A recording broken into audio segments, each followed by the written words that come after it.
Monsieur Nestor, bonsoir. C'est quoi le but de cette rencontre ici ce soir devant les Nations Unies?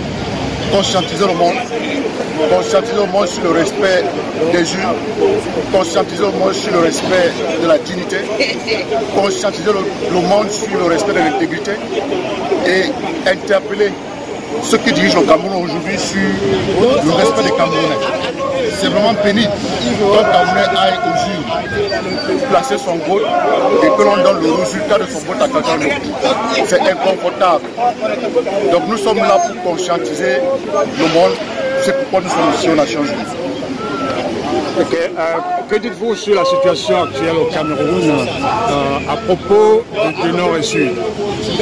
C'est déplorable. C'est déplorable. Notre situation, elle est alarmante. Elle est simplement alarmante. C'est quand même inconcevable que nous ayons des dirigeants qui, devant le sang qui coule, au nord au sud, de l'est à l'ouest, du nord-ouest au sud-ouest, qu'ils organisent des élections et qu'au terme des élections, ils perdent, et malgré le fait qu'ils perdent, ils revendiquent la victoire. C'est simplement déplorable et c'est alarmant. C'est alarmant parce que beaucoup des gens de ma génération ont grandi dans ce système-là et ils veulent que nous puissions léguer cela à nos enfants. C'est inadmissible. Nous ne voulons pas enseigner la tricherie à nos enfants. Nous ne voulons pas dire à nos enfants que c'est normal de tricher pour avancer dans la vie. C'est possible d'avancer dans le travail. C'est possible d'échouer et de recommencer. Mais là déjà, il y a eu des élections présidentielles au Cameroun. Kamto vient à déclarer sa victoire avant la Constitution, avant la Cour constitutionnelle. Que pensez-vous de cela? Mais il a gagné. Juste qu'on donne les résultats par bureau de vote. Ce n'est pas compliqué ça. On donne les résultats par bureau de vote. Il a les résultats de tous les bureaux de vote avant que le Conseil constitutionnel ne soit informé de quoi que ce soit. Nous savions qu'il avait déjà gagné. Donc ça c'est un non-lieu. Les Camerounais savent qu'il a gagné les élections et il est temps que le régime puisse respecter les Camerounais. Il faut respecter les Camerounais, ce n'est pas compliqué. Et après tout ça, le régime a tout fait pour se proclamer victorieux. Comme d'habitude. Qu'est-ce que vous allez faire maintenant? Que pensez-vous? Nous allons protester. Et qu'est-ce que ça va amener? Nous allons protester jusqu'à ce que le président bien quitte le pouvoir. Le pouvoir là ne lui appartient pas. Nous allons protester de manière consistante. Nous allons mettre la science dans la protestation. Ce sera scientifique, rationnel et non émotionnel. Ils veulent mettre les émotions là-dedans, nous allons apporter la science.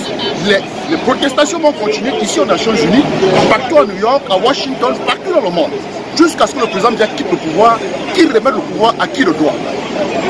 Mais qu'est-ce qui vous pousse exactement à faire quitter Paul Biya du pouvoir? Qu'est-ce qu'il a fait de mal? Expliquez-nous.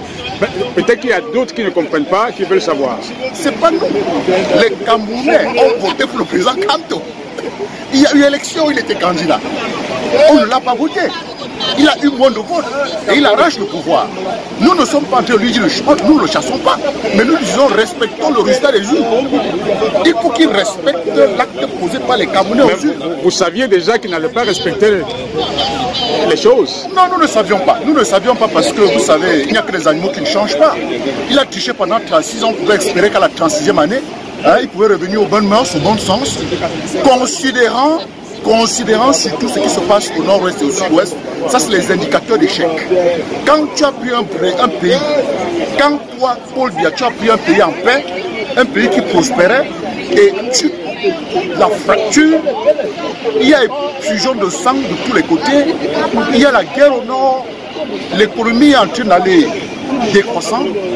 C'est des indicateurs d'échec. Et alors, vous pensez en ce moment que Kamto va pousser la population à sortir dans la rue pour protester et chercher sa victoire. Qu'est-ce que vous pensez? Qu'est-ce qui va se passer? Kamto ne pousse pas la population. Il n'a demandé à personne d'aller dans la rue. C'est des convictions personnelles. Nous sommes ici par conviction. Kamto ne m'a pas appelé pour dire va à New York protester. Non. Nous avons vu le débat qui s'est passé à la Cour constitutionnelle, la condescendance du parti au pouvoir, un parti qui pense que l'armée l'appartient, ils font venir des généraux, des colonels pour témoigner alors qu'ils sont un parti politique, c'est-à-dire à niveau égal avec d'autres partis. Nous allons contester. Il ne s'agit plus de Kamto. Ça, c'est une affaire qui est entre les mains de tous les Camerounais qui croient à la justice, de tous les Camerounais qui ont un sens d'intégrité, de tous les Camerounais qui ont un sens de loyauté, de respect. C'est de ça qu'il s'agit. Le mépris est terminé. Nous pouvons ne pas être d'accord, mais nous respecter. Merci, je vous rappelle que vous étiez en direct sur AUB, la toute première radio-télévision des États-Unis d'Afrique. Merci. Le peuple est fatigué.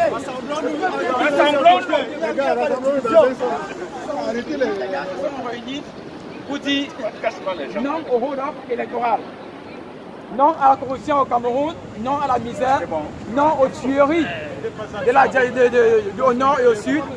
Au revoir Paul Biya, Kamto arrive. Au revoir Paul Biya, Kamto arrive. C'est pas moi qui l'ai voulu, c'est le petit peuple. C'est pas moi qui l'ai voulu, c'est le petit peuple. Au revoir Paul Biya, Kamto arrive. Au revoir Paul Biya, Kamto arrive.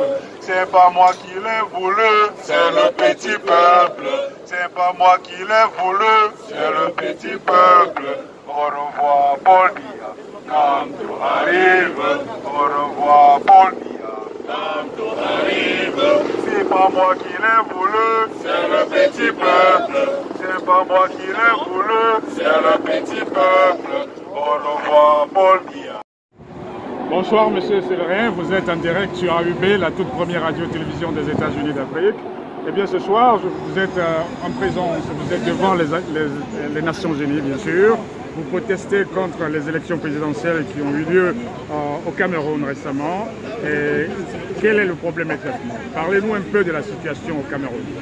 La situation en tant que des élections particulièrement. La situation du Cameroun, les élections. Tout, en général. Oh, bon, écoutez, en général, le Cameroun, pour se limiter seulement à l'LBIA, ça fait 36 ans qu'il est là. Constitutionnellement parlant, il a encore jusqu'aujourd'hui le droit d'être là en tant que président élu.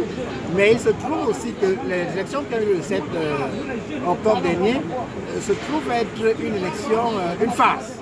D'ailleurs, comme beaucoup d'autres. Et pour cela, nous avons observé et remarqué qu'il y a une espèce de tricherie qui a eu lieu. Et c'est une énième du genre.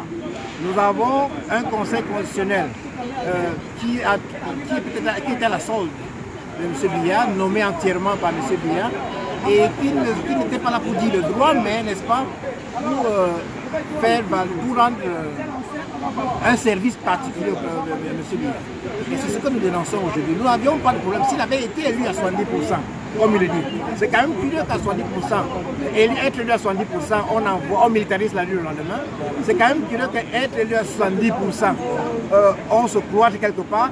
Et je trouve vraiment que c'est une alchimie incroyable de mener 7 minutes de campagne, 7 minutes de discours, d'ailleurs qui n'était même pas un discours de campagne, qui était plutôt un discours présidentiel, un président de la République en visite quelque part. Biya n'a pas tenu de discours de campagne.